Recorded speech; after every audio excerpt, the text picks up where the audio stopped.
Despite what many YouTube personalities have been saying on the internet as of late, like the market's getting ready to crash, the majority of those personalities are goofballs and they don't know the first thing about economics. You can tell them to come find me. Yes, I said that.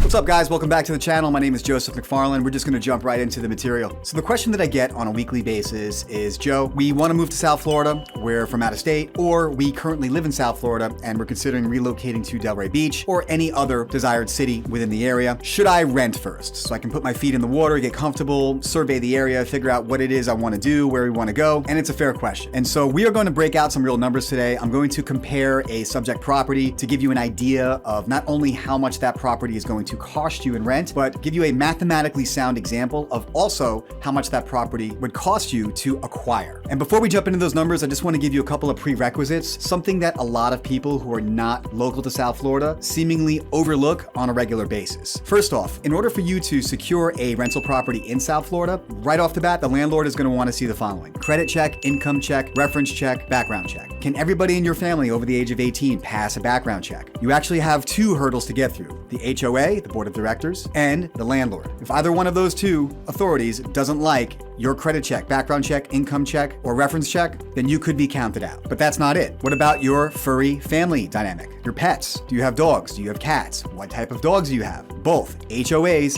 and landlords discriminate against pets in general. A lot of landlords don't want pets in their house because they think they ruin the house. Some landlords don't want pets in their house because they think that insurance premiums go higher because of the pets that are kept in that house. HOAs will also discriminate against certain pets. Now you may be thinking, Joe, we have an ESA, emotional support animal. That's fine. You can use your ESA to get around the HOA because it is the law. However, a landlord can still choose to discriminate against you and your family simply because he doesn't want pets in his house, and he will just take somebody else's offer who doesn't have a pet. So this is a valid challenge that you should consider before even putting boots on the ground in South Florida and acquiring a rental. I also want to note that the same follows suit for most purchases as well, so it's something that you should be aware of. Lastly, and this is the one that I dislike the most, many landlords and HOAs will completely restrict certain breed of dogs, what they call aggressive breeds. This is your Pit Bull, Doberman, Rottweiler. If you have any of those three breeds or mix of therein, your chances of securing a rental property in South Florida just became very, very small. It is what it is. And I already know what you're thinking, but Joe, my dog is the sweetest dog in the world. If anything, it's going to lick you to death. Plus, we have an ESA letter, to which I say I am with you 100%. Personally, I have been a Pit Bull and Doberman owner my entire life. I love these animals. They love my children. But at the end of the day,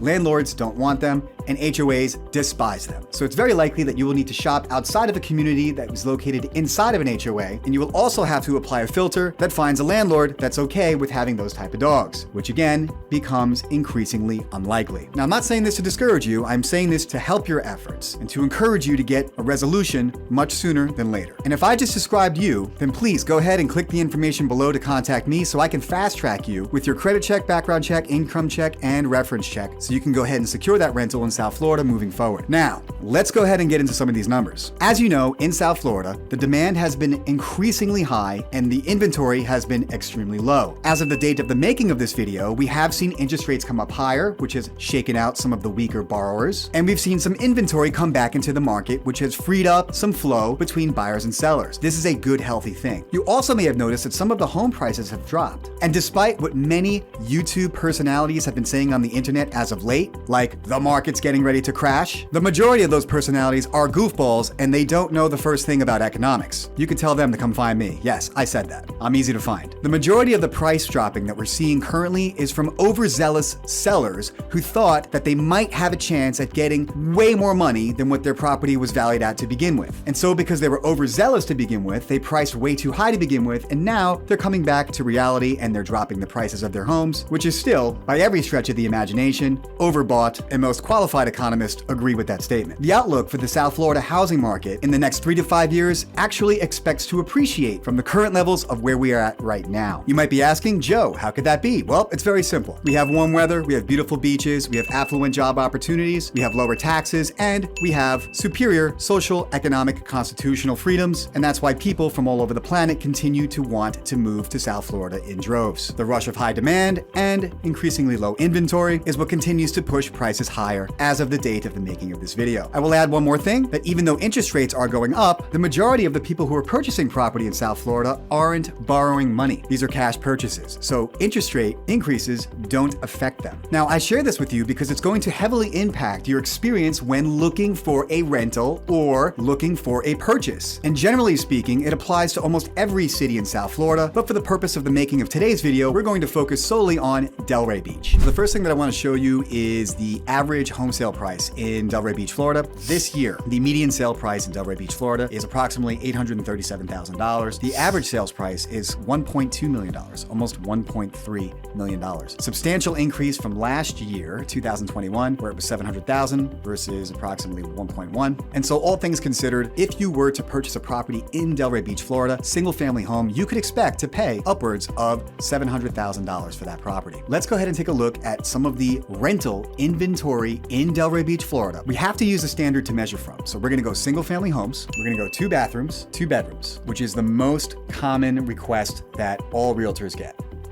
All ages, so no special age communities, just all ages. And we are going to limit it to Delray Beach. As you can see, we have 50 listings and inventory that have popped up in our search. I'm going to go ahead and stack them from highest priced to lowest price. And as you can see in our search criteria, we have $18,000, $16,000, $15,000 a month in rental. What does an $18,000 a month rental look like in Delray Beach, Florida? Nice single family home, nice pool in the backyard. Inside of that house is probably going to be renovated. Pretty yard, nice fence, looks like it's in a cul-de-sac. Yes, new renovation, white shaker cabinets, satin nickel hinges and hardware, stainless steel appliances, fully furnished. I like it. What I don't like is that it's going to cost you $18,000 a month. And so this is probably not the best example of what you would expect. Let's face it, 99% of the people who live in this country, 99% of the people who are watching this video probably don't have an $18,000 a month budget. So let's get a little bit more realistic and look at something that's more probable. And so when we scroll down in our search criteria, I can see here that the least expensive rental and inventory in Delray Beach, Florida is down here at $2,425 a month. There's a couple here at $3,000, $3,000, $3,000, $3,000. Let's go ahead and click on this home right here. So this home is asking $3,250 a month. Single family home, new construction, single car garage, probably a brand new roof, and I hope the inside is also new. Yes, it is. Again, white shaker cabinets, satin nickel hinges and hardware, stainless steel appliances. Look familiar?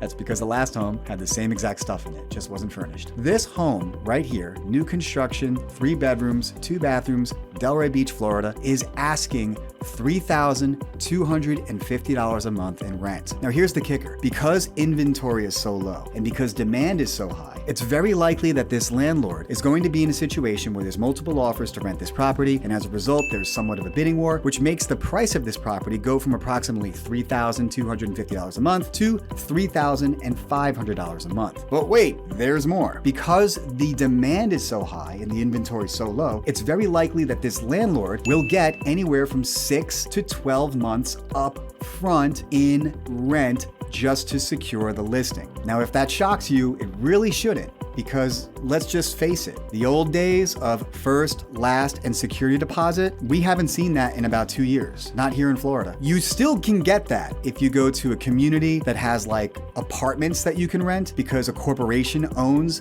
that building and they still require first, last, and security up front to secure the rental apartment. But in a single family home that's privately owned, they're getting 6 to 12 months up front. So let's just say that you need to outbid another person on this property. And let's just say you have to go from $3,200 up to $3,500 to get it done. $3,500 a month times 12 months is $42,000 a year up front to secure a 12-month lease in Delray Beach on a property like this one. And before I forget, many people from up north always ask me, can we do month to month? Or can we do 6 months? No, absolutely not. Not even close. You could ask for it, but you're going to get laughed at. All of the landlords are requiring 12 months locked in, up front, and then at the end of 12 months, they're going to decide as to whether or not they're going to offer you to renew renew or if they want you to leave. If you're looking for a month-to-month, then go ahead and check out an Airbnb because it's extremely unlikely for a landlord to agree to a month-to-month in this market when they're getting 6 to 12 months upfront in rent. So there you have it. Single family home, $3,500 a month, 3 bedrooms, approximately $42,000 cash upfront for a 12-month lease. Which should beg the question, wow, that's a lot of money, Joe. What can we buy for that? And to be fair, let's go ahead and take this exact same property and let's run a calculation on what it would cost to acquire this property if you were to purchase it outright and use conventional financing. And so in the interest of saving time, I already ran the comps on this property and it's valued at about $650,000 as of the date of the making of this video, which is an interesting number, by the way, because when you look at both the median and the average sale prices in Delray Beach, Florida, they are substantially higher than $650,000. So this particular home at a $650,000 valuation is a pretty good example, all things considered. And so now we're going to jump into my nifty calculator, and based on this calculation, we are going to see exactly how much it's going to cost you per month and how much cash you need to close on a $650,000 purchase on this home in Delray Beach, Florida. So we're going to go ahead and plug in the numbers, $650,000. Using conventional financing, you could go as low as 3% if you're a first-time home buyer, but chances are the people who are watching this video might want to use conventional financing with 5% down. So we're going to go ahead and use this number for this calculation. Administrative compliance fee, most brokerages charges anywhere between $500 to $1,000. We're going to put that there. Your hazard insurance is your homeowner's insurance. Homeowner's insurance in South Florida is extremely expensive. We live smack in the middle of hurricane country, and as a result, you're going to notice that it's very high. I pay approximately $5,000 a year for my homeowner's insurance. This home is a new construction home, so it's very likely that their insurance premiums are going to be substantially lower. And as an estimate, I'm going to use $4,000 a year. Property taxes, not exactly sure, but I'm going to use $5,000 a year for that. And HOA, there is no HOA fee here in this community. So when I run a calculation, as you can see, your monthly payment is going to be approximately $4,000 a month to purchase this home with conventional financing at 5% down. Your cash to close is approximately $50,000 up front. Cash to close is your down payment combined with your title expenses and your finance charges, the money that the bank charges you to use their financing. When you combine all that together, your all-in cash to close to acquire this property at $650,000 is $50,000. Your monthly payment is approximately $4,000. And so now we can compare these two side by side with each other. To rent the property, the monthly cost will be approximately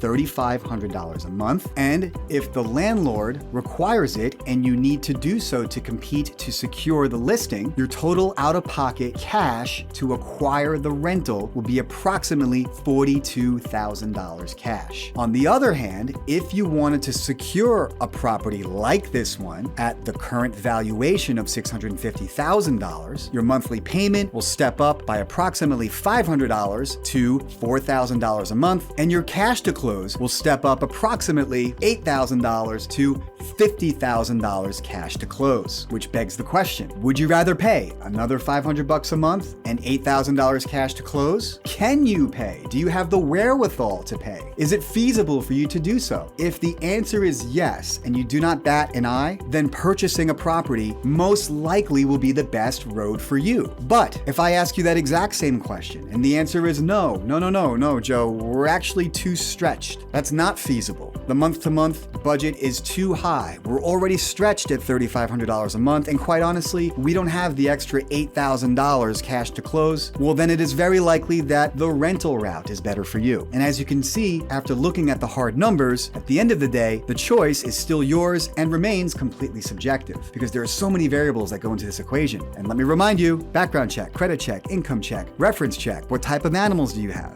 And are you comfortable with settling down in a city that you've never been to before? Or are you so uncomfortable with your current city that you don't care and you just want to settle down somewhere better in South Florida because it's just that much better all around, which I totally understand. There are many variables in this equation, and I would love to be able to help you and consult with you in arriving to a decision on what you're going to do next. If you have any questions, you know how to get a hold of me. The information is right below. If you haven't already, take this opportunity right now to click the subscribe button below. Don't forget to ring the bell so you can be first to be notified whenever I drop brand new content like this on what it's like to live in sunny South Florida. As always, until next time, and I wish you many blessings.